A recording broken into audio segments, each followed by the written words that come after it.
আমার কিন্তু বুয়েটে চান্স হয় নাই। আমি বুয়েটে পরীক্ষা দিয়েছি, আমার বুয়েটে চান্স হয় নাই। আমার তারপরে ঢাকা ইউনিভার্সিটি পরীক্ষা ছিল, সেটাতেও হয় নাই। তারপরে আমার মেডিকেল হয় নাই। আমার রুয়েট, কুয়েট, চুয়েট এই তিনটাতে আমি ইঞ্জিনিয়ারিং পড়ার ইচ্ছা ছিল, তো এই তিনটা পরীক্ষা দিয়েছি, আর কোথাও পরীক্ষা দিই নাই। তারপর এই তিনটাতে হয়েছিল, রুয়েটের র্যাঙ্ক আসছিল 231তম, তো আমি সেইখানেই আর কি ভর্তি হয়ে গেছিলাম পরে। আসসালামু আলাইকুম ভাইয়া, আমার নাম ঐশী এবং আমি HS 25 batch. I want to know about your admission. কারটা দুইজনেরটাই ঠিক আছে। আমার অ্যাডমিশন জার্নিটা আমি বলতেছি। আমার অ্যাডমিশন জার্নি শুরু হয়েছিল, মানে আমি অ্যাডমিশনের প্রিপারেশন নেওয়া শুরু করি হচ্ছে এইচএসসির সেকেন্ড ইয়ারে থাকতেই। মানে আমি মোটামুটি টপার টাইপের ছিলাম আর কি। সো আমার কলেজ ছিল রাজুক কলেজ, তো ফার্স্ট ইয়ার থেকে পড়াশোনা করতাম, বাট আমি ফিজিক্স ভয় পাইতাম প্রচুর ফার্স্ট ইয়ারে, আসলে ভয় পাইতাম। অপূর্বভাবে ছিল না, এখন আমাদেরও ভয় নাই অপূর্ব দাদাকে পেয়ে। ফিজিক্স পারতাম, ধরো বইয়ের যে অঙ্কগুলো আছে এগুলো পারতাম, ওর মতো দিলে পারতাম, একটু ঘুরাই দিলেই না মানে আমার অবস্থা একদম কাইল হয়ে যেত। বাট বাকিগুলো আবার খুব পারতাম, ম্যাথস পারতাম, পারতাম, কেমিস্ট্রি পারতাম, জাস্ট ঝামেলা ছিল ফিজিক্সে। সো ফিজিক্সের ভয়টা কাটায় উঠতে একটু টাইম লাগছে। তো আমাকে হেল্প করছিল হচ্ছে অন্যরকম পাঠশালার জুয়েল ভাই, ওনার ক্লাসগুলো ছিল আর কি, ওই ক্লাসগুলো আমাকে অনেক হেল্প করছে। সো মানে ফিজিক্সের যে ভয়টা, ওই ভয়টা কাটাইতে হেল্প করছে আর কি। এরপর বুঝলাম যে ফিজিক্সে অনেক ইন্টারেস্টিং ভাবে পড়া যায়, তো ওখান থেকে ফিজিক্সের দুর্বলতাটাও কেটে যায়। ফার্স্ট ইয়ার তো গেল, সেকেন্ড ইয়ারে আমি পড়াশোনায় বেশি সিরিয়াস হয়ে যাই, যে আমি কোয়েশ্চেন ব্যাংক সলভ করতাম, তারপর বইগুলো সলভ করলাম। সো আমার পুরা প্রিপারেশনটা সেকেন্ড ইয়ারেই কমপ্লিট হয়ে যায়, মানে এইচএসসির আগেই আমার অ্যাডমিশনের প্রিপারেশনটা মোটামুটি কমপ্লিট হয়ে যায়।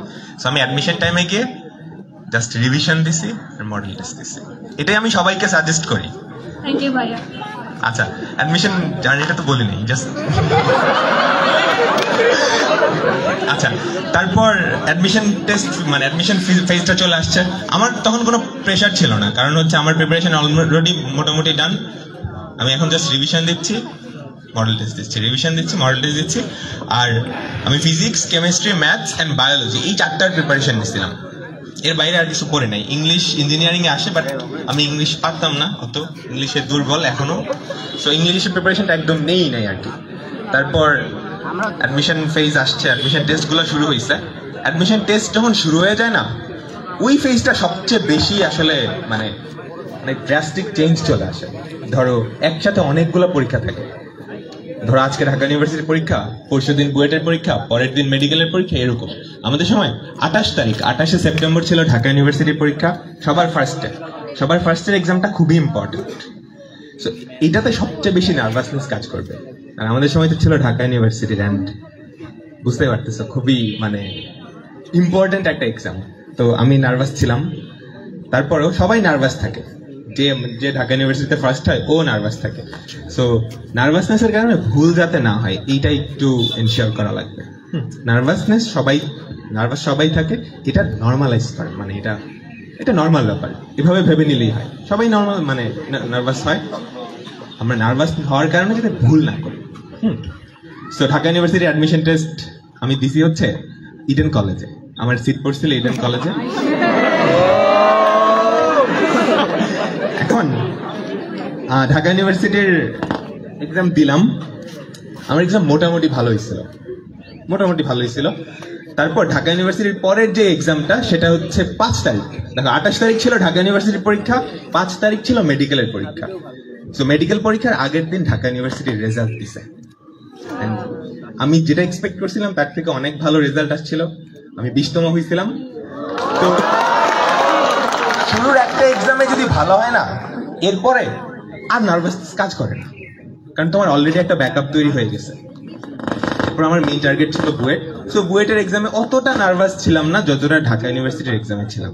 সো মেডিকেলের এক্সাম তো দিয়েছি একদম চিল মাইন্ডে, গেছি বুঝে সব একদম ধূপধাপ দাগায় না, আমরা ওরকম দাগাইছি।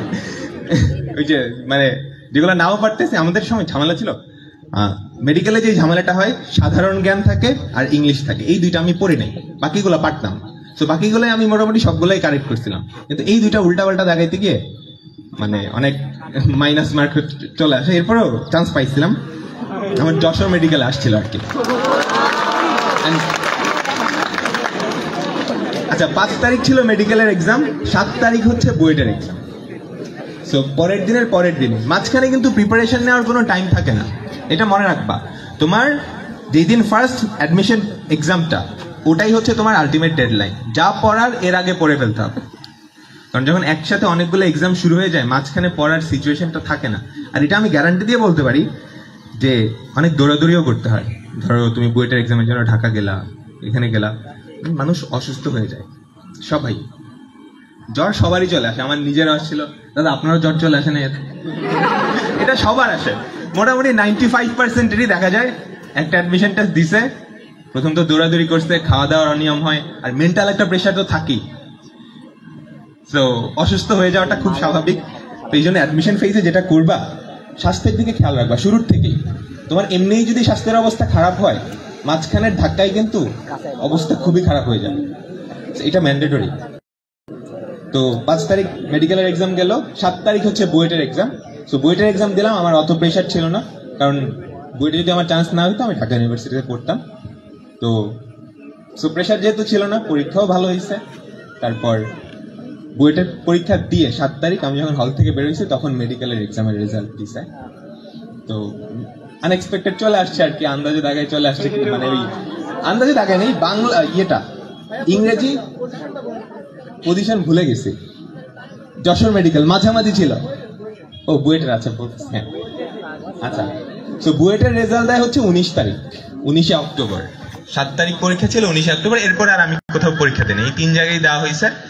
এর আগে আইইউটিতে দেওয়া হয়েছিল 28 তারিখ ঢাকা ইউনিভার্সিটি, 29 তারিখ ছিল আইইউটির এক্সাম, তারপর হচ্ছে বুয়েটের এক্সাম, তারপর মেডিকেল, তারপর বুয়েট, এই 4টা জায়গায় এক্সাম দেওয়া হয়েছে। এটাই ছিল অ্যাডমিশন টেস্টের জার্নিটা। দাদা আপনি যদি আপনারটা বলতেন। ও বুয়েটের পজিশন ছিল হচ্ছে, আচ্ছা বুয়েটের রেজাল্টের কাহিনীটা বলি।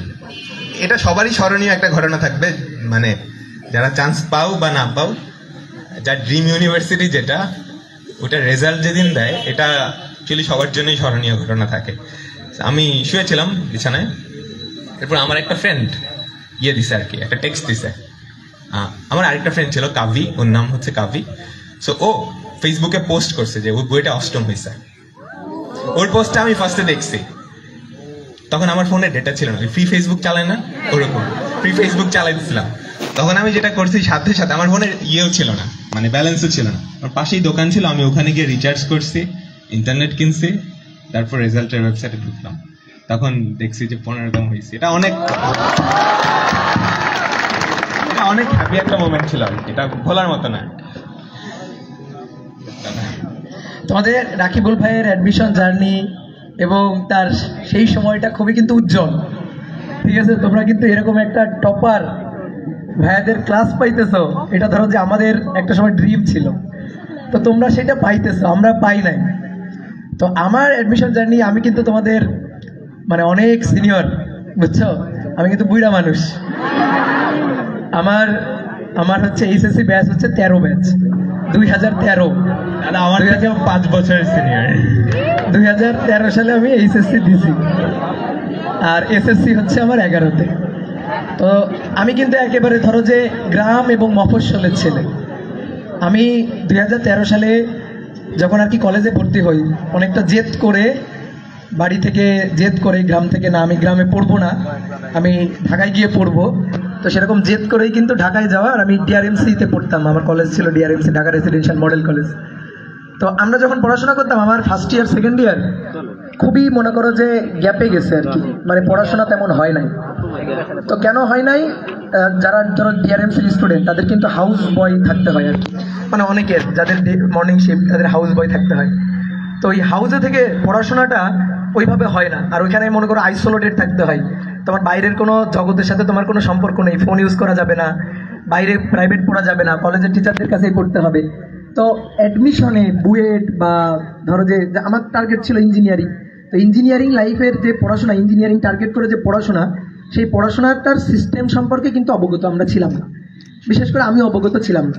যখন আমি বোর্ড পরীক্ষার পরে যখন বাইরে বের হলাম, তখন আমার কাছে মনে হইলো যে না, পড়াশোনাটা আমরা যেভাবে করছি ওই ওয়েতে করা যায় না, বা আরও একটা সুন্দর ওয়ে আছে যে ওয়েতে করতে হয়। তো ওইভাবে যদি পড়াশোনাটা করা যাইতো তাহলে ভালো একটা র্যাঙ্ক হইতো বা ভালো একটা পজিশন হইতো। আমার কিন্তু বুয়েটে চান্স হয় নাই। আমি বুয়েটে পরীক্ষা দিয়েছি, আমার বুয়েটে চান্স হয় নাই।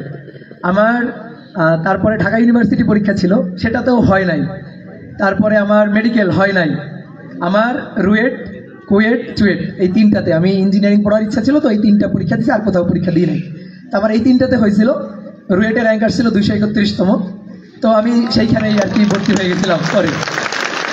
তো তোমরা, আমি যেটা একটা জিনিস ফিল করি যে স্টুডেন্ট লাইফে আমি যে জিনিসটা পাই নাই, আমার মনে হয়েছে আমি এই জিনিসটা পাইলে আমি আরও ভালো করতাম। আমি এই জিনিসটা পাই নাই, বাট আমি মনে করো যে এইটুকু নিশ্চিত তোমরা সেই জিনিসটা পাও। এখন বাকি কাজটা যেটা, সেটা হচ্ছে তোমাদের নিজেদের খুঁটে খাওয়া। তোমাদের দেওয়া হচ্ছে, কেউ তুলে খাওয়াই দিবে না, হজম করতে হবে তোমার, খাইতে হবে তোমার। এখন তোমার কাছে রিসোর্স আছে, তোমার কাছে যে জিনিসটা আছে যেটা আমার কাছে ছিল না, ঠিক আছে, যেটা আমি পাই নাই সেটা তোমার কাছে আছে, বাট ওইটার ইউটিলাইজ তুমি ঠিকঠাকভাবে ইউজ করতে পারতেছো কিনা, এই জিনিসটা আসলে আপ টু ইউ, তোমার উপর ডিপেন্ড করবে। তো তোমাদের সামনে সেই সুযোগটা আছে যেটা কিন্তু আমি পাই নাই, বুঝতে পারছো?